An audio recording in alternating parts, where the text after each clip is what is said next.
Mm-hmm. You know, the Battle of L.A. Type that in and get it yourself and see what I'm talking about.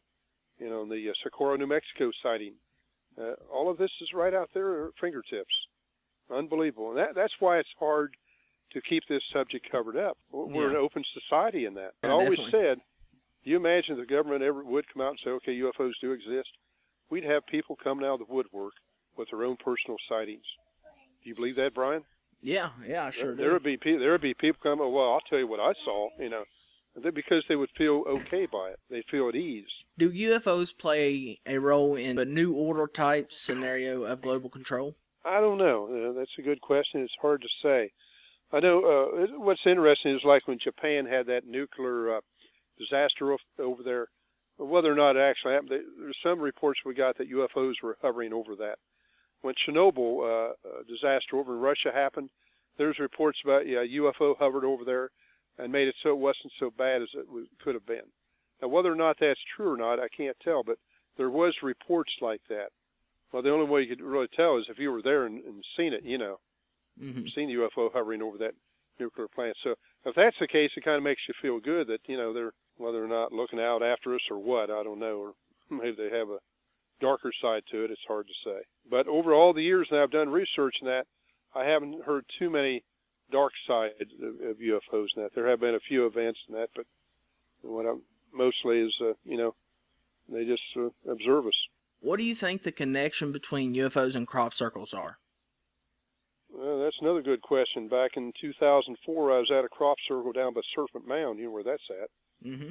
Serpent Mound. Well, in 2004, we went down, I think it was August 2004, sometime in 2004, and I was one of the 5 or 6 down there investigating it. Jeff Wright was an investigator out of Michigan, a scientist. He was down there checking it out, and I was down there holding the Geiger counter and that, you know, and we didn't get that high readings, but a lot of the modes in that were burnt and everything, seemed like, and it was a famous case. I don't know if you can Google that or not, Serpent Mound Crop Circle 2004, maybe you can, maybe come up with something. But what was interesting that is a few days later we had reports from down there where a helicopter, I had 2 different reports of it. Helicopter came overhead and a person climbed down the rope ladder and had a device with him like they were taking measurements of whatever. But yeah, some of these crop circles, it's really interesting. I had investigator Colin Andrews from England.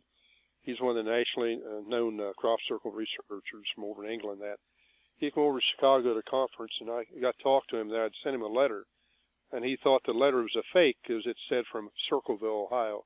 And I said, no, we're authentic in that. And he was saying a lot of the things are going on with them crop circles. But what's happened with them is we've had some crop circle makers come in, and they've been faked. But some of these others aren't. Like what's interesting to me is like this one pilot in the plane said him and another guy flew over this field, and they flew back 30 minutes later, and there was a crop circle. So you know that couldn't have been faked, you know, within 30 minutes. UFOs involvement? Possibly, because there have been some UFO sightings above fields, and the next day, you know, they see these crop circles. So that is a possibility of connection. So do you think that the UFOs originate from the inner Earth? Good question. Possibility. Yeah, I've always wondered about that. Wondered about the lost continent of Atlantis, you know. You can't help but speculate about this. But yeah, they could be, you know, them and some seen coming out of mountains and that or whatever. And the inner Earth, very possible.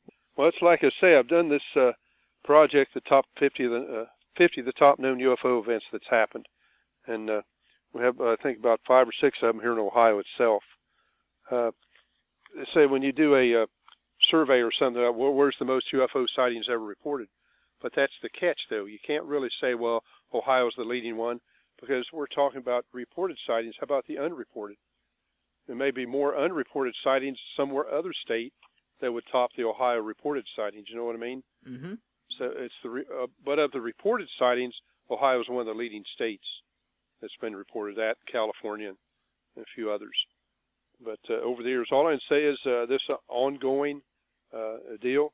It hasn't stopped, hasn't let up really, but every once in a while you'll get a wave of sightings like Arizona or Texas, and really make the headlines and that. I have noticed over the years that the newscasters and that are taking it more serious. You'll still have a few kind of laugh or whatever, grin, but more and more is taking it serious. Yeah. Pete, go ahead and tell us some more about your website, and I will Well, be the web- posting it here soon.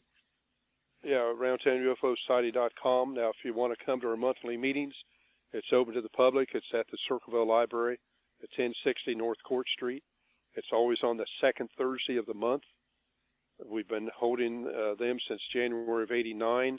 We used to meet at the museum, but this real nice library has been built in Circleville. In fact, has renovated, and we're going to have a dedication next week of the new add-ons to the library. And we send a MUFON journal that's been going there since 1996. Every month, the issue of the MUFON journal is sent to the Circleville Library because our local group pays for it. And so, but people, if they have some interesting stories to tell on that, get in contact with me. Maybe I can relate other similar sighting reports I've had of people. But there's more and more people starting to talk about what they've seen in the past. And that's important, too, because that may have a connection with another sighting I've heard about or whatever. Do you think that aliens or extraterrestrial could be in contact with our political leaders or our world leaders, and they're just not telling us about it? That's a good question, too. I think, there could be certain ones that are in contact with them that. It wouldn't surprise me at all. I know, I know our certain military leaders and the government leaders, they have to know these things are real. If you remember Dennis Kucinich, when he ran for president a couple years ago, he was up on stage with about 8 other candidates and the newscaster asked him, hey, what about this UFO sighting you had? And he admitted, yeah, he had a sighting when he was out in California visiting Shirley MacLaine. Yeah, and Dennis said, yeah, he had the sighting that. Well, it came out about that. But, I feel there's others that maybe certain people are in contact and that, there'll be a certain time when this comes out more and more. Okay, Stormy Musgrave, a U.S. astronaut, lives down in Lexington, Kentucky, okay? I almost got to talk to him a few years ago, but I got to talk to Doc. He said I should have talked to Stormy Musgrave because he was into UFOs a lot. Anyway, I was talking Dr. Taggart. That's what his name, Taggart. And Dr. Taggart says him and Musgrave had met at the Deer Creek Lodge in Pickaway County, and I went over after church and talked to him and that. He said, well, Musgrave just left. He's the guy I should have talked to, but we talked for about 10 minutes, and he came up with a deal. I said, well, the travel of light, you just can't do that from one planet to another. It takes so long. I said, well, Dr. Taggart, beg your pardon, sir, but we're talking about present-day knowledge. How about 100 years from now? And Brian, he looked at me, he said, you're right. We're talking about present-day knowledge. We don't know what knowledge will be 100 years from now. Maybe that speed of light, which they're already coming out and talking about. There's other means of travel that could be quicker than the speed of light. And so I had it. But he said, well, anyway, Musgrave is going to be one of the leading speakers at the MUFON Symposium in California this year. And he's an astronaut. We've had other astronauts come out. Gordon Cooper talked about his sightings he had when he was in the Air Force and that. When he was flying over Germany in 1952. And then he was out in the Air Force, Edwards Air Force Base in California, where supposedly a saucer had landed. They took video of it, and it took off. I mean, he came out and talked about this before he passed away. And then we have Edgar Mitchell that says, yes, he's talked to government officials and all that. These things do exist and that. People, these are the facts. These people are ex-astronauts and that. They're coming out and telling you, yes, they do exist. Mm-hmm. Now, like I say, I'm not trying to convince anybody, but here's the facts. Well, yeah, there very possibly could. I would think there would be certain individuals that have met with them, maybe talked to them. They've had rumors that where Eisenhower met with them that, but, it's hard to say. Those are rumors. I think if our government leaders would actually start being more open with the topic, start coming out with it more, informing the public about it, that there'd be less panic than they expect.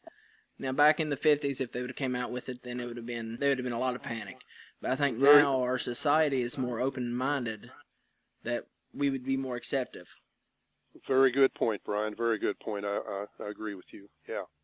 And I think it is coming out. Now, like I say, the laughter in that isn't nearly like it used to be.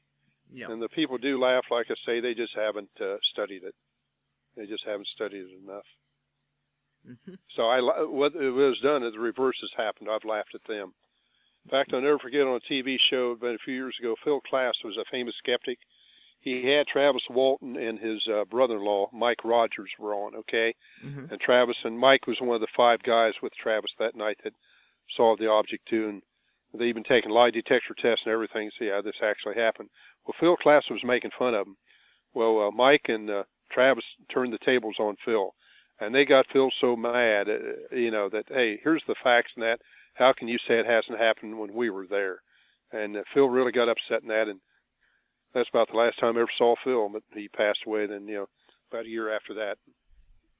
But he was always a skeptic, and he could have been paid to do that. Who knows? Because he just come up with ridiculous stuff as a skeptic. Well, okay, J. Allen Hynek. He's another fan. Have you heard about him? J. Allen Hynek. Okay, the public may not. Old-timers do. Okay, J. Allen Hynek was a professor at the Ohio State University astronomy in the early 1950s. Okay, Wright-Patterson Air Force Base and investigating UFOs and that. They hired J. Allen Hynek to be their chief consultant. Okay, J. Allen Hynek went out and investigated UFO cases, and that's why Planet Venus and this and that. They gave it the conventional explanations and that. I know personally one guy who was on the state patrol here in Ohio with his buddy, saw a strange craft in the daylight sky.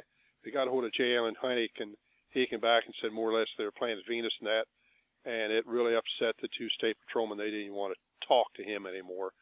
But anyway, J. Allen Hynek then in later years, after the Air Force, he wasn't working for the Air Force, he founded the Center for UFO Studies, started checking him on his own more, and he made a whole 180-degree turn.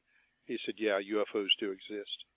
Here was a guy that was hired by the Air Force, downplaying UFOs and that. And later on, he made a complete turn, said, yeah, they do exist. He was in on the, what may have helped a lot was that Socorro, New Mexico case, where he went out with the Air Force and Lonnie Zamora had that sighting. And he said, yeah, that was an unknown case. And it just seemed like he made the turn then. But this is a fact for the public, This is a fact. The guy was hired to downplay UFOs, and then later on said, no, they're real. I think that there's a lot of people out there that the government pays or points a gun at and says, deny this. Like you said earlier, it's a national security issue. Yeah, it is. And there's one point, I've heard this before, and this may very well play into this. If the government lies to you, it's for your own good. Yeah. Now, this could very well be a case here. But after so many years, though, on that, how can you keep it covered up? Because it's still going on. And when's the next wave going to hit? It's hard to say. When's the next wave of UFO sightings? Where, if it's over New York City or something, but see, that's up to the UFOs where they're going to appear at. If they want people to really look up and say, yeah, we do exist. And again, it just could be like a coexistence with us. They're sharing this planet with us. That could very well be. Yeah, they let us go ahead with our daily lives, and see, they don't. You might say, well, UFOs are good and all that. It may not be. Why aren't they helping us in these disasters and that, these natural disasters like tornadoes and that? But they can't interfere because maybe it is time travelers. Again, it's a lot of speculation, but as long as the people start accepting that, yeah, UFOs do exist. Now let's get all these reports in and find out what it may consist of. I'll never forget Lynn Stringfield told me one time that if you get 200 top investigators in the room together and come up with everything they know, then you'll find out a lot more. If everybody's willing to share their information, starting with the government, which they just don't want to share with us civilian researchers, which, maybe they shouldn't. I don't know. Do you think that people would panic now if the government would acknowledge the UFOs? That's a good question. Of course I wouldn't, because I've known they existed for years. I wouldn't be as many people panic as it used to be. But, I have to admit, what would it do with religion? Okay. Now, I'm a Methodist, all right? Now, I talked to two of my ministers years ago, and even before I joined the one Methodist church, I said, now, I'm a UFO researcher in that. How do you feel about that? And the minister told me, so, well, I'm skeptical about UFO reports and that, but he says, I feel, yeah, the good Lord could have created people on other planets. I said, okay, that's fine, with me. I just want to let him know, how I felt. But, yeah, like I say, I believe in the good Lord and that, and that's how it is there. Back in the biblical days, do you think that aliens were around before the times of the